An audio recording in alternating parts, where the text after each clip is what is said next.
हेमंत पाटील यांच्या विरोधामध्ये 2 आमदारांनी गुप्त बैठक घेतली आहे। विरोधी पक्षनेते अंबादास दानवे यांनी बांगर आणि मुटकुळे यांचे नाव न घेता दावा केलाय।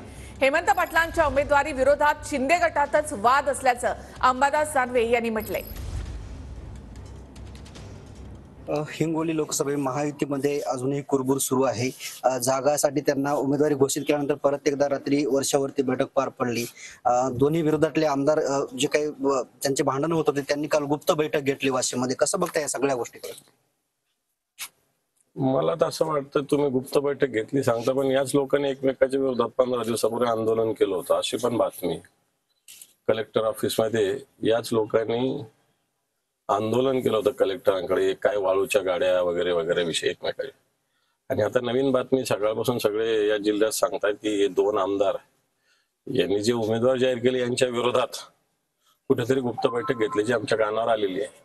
शरद पवार साहेबांनी जाहीर केलेली आचारसंहिता काही चुकीची नाहीये।